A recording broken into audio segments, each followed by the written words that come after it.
जय श्री हरि।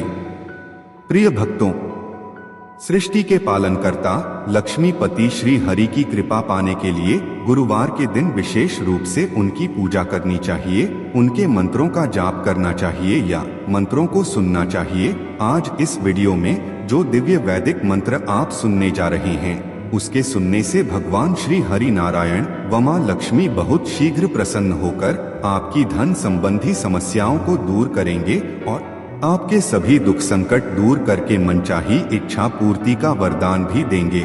यदि किसी जातक की कुंडली में गुरु ग्रह कमजोर हो तो उन्हें भी श्री हरि के इस दिव्य वैदिक मंत्र का जाप अवश्य सुनना चाहिए। भक्तों, भगवान विष्णु व मां लक्ष्मी को प्रसन्न करने के लिए आपको दिव्य वैदिक मंत्र वाले इस वीडियो को अपने घर या व्यापार स्थान में प्रत्येक गुरुवार सुबह चलाकर सुनना है। मंत्र को वीडियो के पूरा होने तक चलने देना है, बीच में बंद नहीं करना है, क्योंकि इस चमत्कारी मंत्र को 108 बार सुनने से ही आपको इसका पूरा लाभ प्राप्त होगा, अन्यथा नहीं। मां लक्ष्मी व विष्णु जी को शीघ्र प्रसन्न करने के लिए इस वीडियो को दिल से एक लाइक करें व कमेंट बॉक्स में जय श्री हरि भी लिखें। और आगे भी इसी तरह के पवित्र मंत्रों को सुनने के लिए चैनल एस्ट्रोलॉजर भाई जी को सब्सक्राइब करके बेल आइकन के बटन को भी दबा दें। तो आइए आपको सुनाता हूँ भगवान श्री हरि का दिव्य मंत्र। ओम नारायणाय विद्महे वासुदेवाय धीमहि तन्नो विष्णु प्रचोदयात्। ओम नारायणाय विद्महे वासुदेवाय धीमहि तन्नो विष्णु प्रचोदयात्। ओम नारायणाय विद्महे वासुदेवाय धीमहि तन्नो विष्णु प्रचोदयात्। ओम नारायणाय विद्महे वासुदेवाय धीमहि तन्नो विष्णु प्रचोदयात्। ओम नारायणाय विद्महे वासुदेवाय धीमहि तन्नो विष्णु प्रचोदयात्। ओम नारायणाय विद्महे वासुदेवाय धीमहि तन्नो विष्णु प्रचोदयात्। ओम नारायणाय विद्महे वासुदेवाय धीमहि तन्नो विष्णु प्रचोदयात्। ओम नारायणाय विद्महे वासुदेवाय धीमहि तन्नो विष्णु प्रचोदयात्। ओम नारायणाय विद्महे वासुदेवाय धीमहि तन्नो विष्णु प्रचोदयात्। ओम नारायणाय विद्महे वासुदेवाय धीमहि तन्नो विष्णु प्रचोदयात्। ओम नारायणाय विद्महे वासुदेवाय धीमहि तन्नो विष्णु प्रचोदयात्। ओम नारायणाय विद्महे वासुदेवाय धीमहि तन्नो विष्णु प्रचोदयात्। ओम नारायणाय विद्महे वासुदेवाय धीमहि तन्नो विष्णु प्रचोदयात्। ओम नारायणाय विद्महे वासुदेवाय धीमहि तन्नो विष्णु प्रचोदयात्। ओम नारायणाय विद्महे वासुदेवाय धीमहि तन्नो विष्णु प्रचोदयात्। ओम नारायणाय विद्महे वासुदेवाय धीमहि तन्नो विष्णु प्रचोदयात्। ओम नारायणाय विद्महे वासुदेवाय धीमहि तन्नो विष्णु प्रचोदयात्। ओम नारायणाय विद्महे वासुदेवाय धीमहि तन्नो विष्णु प्रचोदयात्। ओम नारायणाय विद्महे वासुदेवाय धीमहि तन्नो विष्णु प्रचोदयात्। ओम नारायणाय विद्महे वासुदेवाय धीमहि तन्नो विष्णु प्रचोदयात्। ओम नारायणाय विद्महे वासुदेवाय धीमहि तन्नो विष्णु प्रचोदयात्। ओम नारायणाय विद्महे वासुदेवाय धीमहि तन्नो विष्णु प्रचोदयात्। ओम नारायणाय विद्महे वासुदेवाय धीमहि तन्नो विष्णु प्रचोदयात्। ॐ नारायणाय विद्महे वासुदेवाय धीमहि तन्नो विष्णु प्रचोदयात्। ॐ नारायणाय विद्महे वासुदेवाय धीमहि तन्नो विष्णु प्रचोदयात्। ॐ नारायणाय विद्महे वासुदेवाय धीमहि तन्नो विष्णु प्रचोदयात्। ॐ नारायणाय विद्महे वासुदेवाय धीमहि तन्नो विष्णु प्रचोदयात्। ॐ नारायणाय विद्महे वासुदेवाय धीमहि तन्नो विष्णु प्रचोदयात्। ॐ नारायणाय विद्महे वासुदेवाय धीमहि तन्नो विष्णु प्रचोदयात्। ॐ नारायणाय विद्महे वासुदेवाय धीमहि तन्नो विष्णु प्रचोदयात्। ॐ नारायणाय विद्महे वासुदेवाय धीमहि तन्नो विष्णु प्रचोदयात्। ॐ नारायणाय विद्महे वासुदेवाय धीमहि तन्नो विष्णु प्रचोदयात्। ॐ नारायणाय विद्महे वासुदेवाय धीमहि तन्नो विष्णु प्रचोदयात्। ॐ नारायणाय विद्महे वासुदेवाय धीमहि तन्नो विष्णु प्रचोदयात्। ॐ नारायणाय विद्महे वासुदेवाय धीमहि तन्नो विष्णु प्रचोदयात्। ॐ नारायणाय विद्महे वासुदेवाय धीमहि तन्नो विष्णु प्रचोदयात्। ॐ नारायणाय विद्महे वासुदेवाय धीमहि तन्नो विष्णु प्रचोदयात्। ॐ नारायणाय विद्महे वासुदेवाय धीमहि तन्नो विष्णु प्रचोदयात्। ॐ नारायणाय विद्महे वासुदेवाय धीमहि तन्नो विष्णु प्रचोदयात्।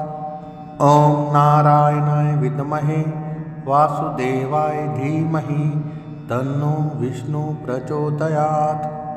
ॐ नारायणाय विद्महे वासुदेवाय धीमहि तन्नो विष्णु प्रचोदयात्। ॐ नारायणाय विद्महे वासुदेवाय धीमहि तन्नो विष्णु प्रचोदयात्। ॐ नारायणाय विद्महे वासुदेवाय धीमहि तन्नो विष्णु प्रचोदयात्। ॐ नारायणाय विद्महे वासुदेवाय धीमहि तन्नो विष्णु प्रचोदयात्। ॐ नारायणाय विद्महे वासुदेवाय धीमहि तन्नो विष्णु प्रचोदयात्। ॐ नारायणाय विद्महे वासुदेवाय धीमहि तन्नो विष्णु प्रचोदयात्। ॐ नारायणाय विद्महे वासुदेवाय धीमहि तन्नो विष्णु प्रचोदयात्। ॐ नारायणाय विद्महे वासुदेवाय धीमहि तन्नो विष्णु प्रचोदयात्। ॐ नारायणाय विद्महे वासुदेवाय धीमहि तन्नो विष्णु प्रचोदयात्। ॐ नारायणाय विद्महे वासुदेवाय धीमहि तन्नो विष्णु प्रचोदयात्। ॐ नारायणाय विद्महे वासुदेवाय धीमहि तन्नो विष्णु प्रचोदयात्। ॐ नारायणाय विद्महे वासुदेवाय धीमहि तन्नो विष्णु प्रचोदयात्। ॐ नारायणाय विद्महे वासुदेवाय धीमहि तन्नो विष्णु प्रचोदयात्। ॐ नारायणाय विद्महे वासुदेवाय धीमहि तन्नो विष्णु प्रचोदयात्। ॐ नारायणाय विद्महे वासुदेवाय धीमहि तन्नो विष्णु प्रचोदयात्। ॐ नारायणाय विद्महे वासुदेवाय धीमहि तन्नो विष्णु प्रचोदयात्। ॐ नारायणाय विद्महे वासुदेवाय धीमहि तन्नो विष्णु प्रचोदयात्।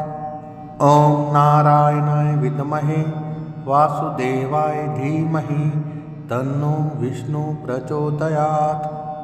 ॐ नारायणाय विद्महे वासुदेवाय धीमहि तन्नो विष्णु प्रचोदयात्। ॐ नारायणाय विद्महे वासुदेवाय धीमहि तन्नो विष्णु प्रचोदयात्। ॐ नारायणाय विद्महे वासुदेवाय धीमहि तन्नो विष्णु प्रचोदयात्। ॐ नारायणाय विद्महे वासुदेवाय धीमहि तन्नो विष्णु प्रचोदयात्। ॐ नारायणाय विद्महे वासुदेवाय धीमहि तन्नो विष्णु प्रचोदयात्। ॐ नारायणाय विद्महे वासुदेवाय धीमहि तन्नो विष्णु प्रचोदयात्। ॐ नारायणाय विद्महे वासुदेवाय धीमहि तन्नो विष्णु प्रचोदयात्। ॐ नारायणाय विद्महे वासुदेवाय धीमहि तन्नो विष्णु प्रचोदयात्। ॐ नारायणाय विद्महे वासुदेवाय धीमहि तन्नो विष्णु प्रचोदयात्। ॐ नारायणाय विद्महे वासुदेवाय धीमहि तन्नो विष्णु प्रचोदयात्। ॐ नारायणाय विद्महे वासुदेवाय धीमहि तन्नो विष्णु प्रचोदयात्। ॐ नारायणाय विद्महे वासुदेवाय धीमहि तन्नो विष्णु प्रचोदयात्। ॐ नारायणाय विद्महे वासुदेवाय धीमहि तन्नो विष्णु प्रचोदयात्।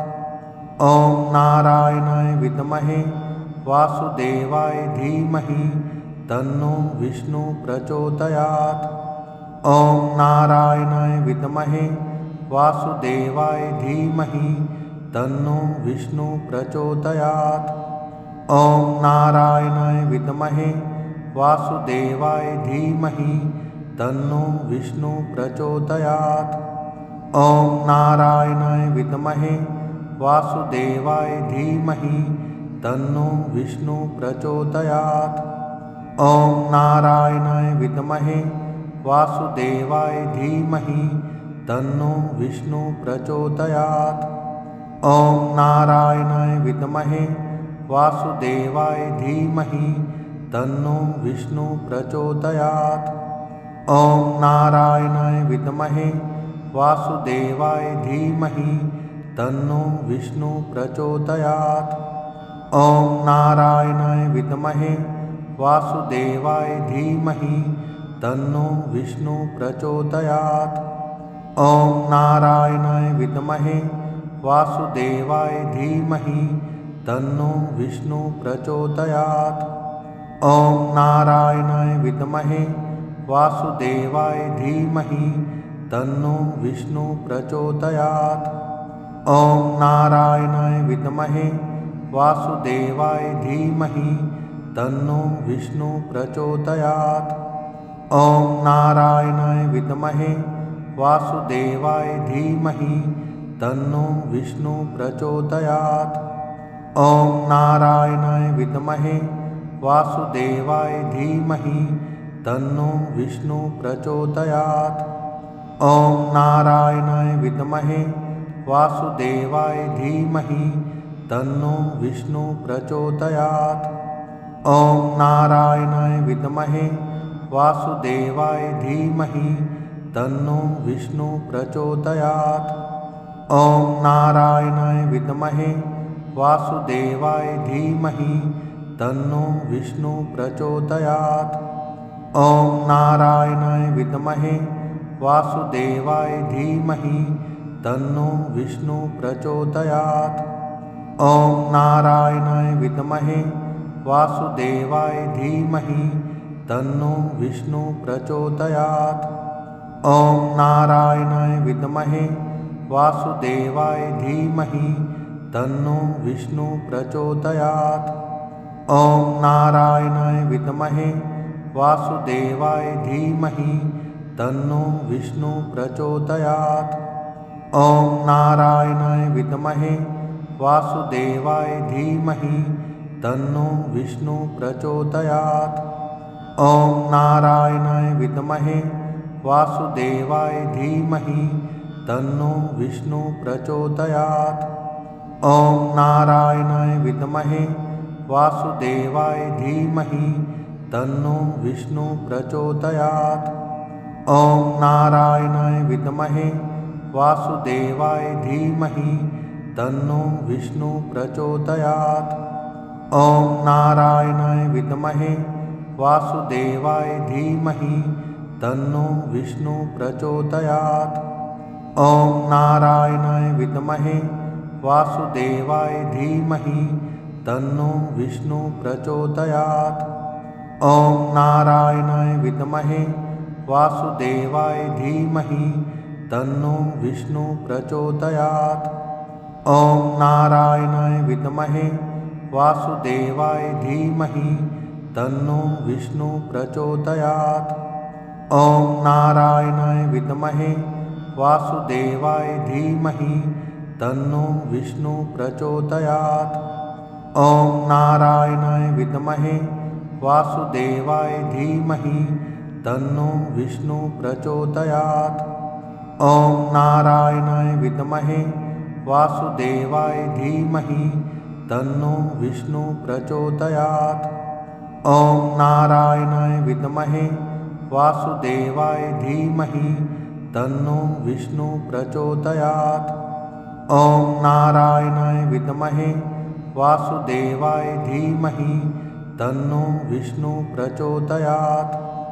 ॐ नारायणाय विद्महे वासुदेवाय धीमहि तन्नो विष्णु प्रचोदयात्। ॐ नारायणाय विद्महे वासुदेवाय धीमहि तन्नो विष्णु प्रचोदयात्। ॐ नारायणाय विद्महे वासुदेवाय धीमहि तन्नो विष्णु प्रचोदयात्। ॐ नारायणाय विद्महे वासुदेवाय धीमहि तन्नो विष्णु प्रचोदयात्। ॐ नारायणाय विद्महे वासुदेवाय धीमहि तन्नो विष्णु प्रचोदयात्। ॐ नारायणाय विद्महे वासुदेवाय धीमहि तन्नो विष्णु प्रचोदयात्। ॐ नारायणाय विद्महे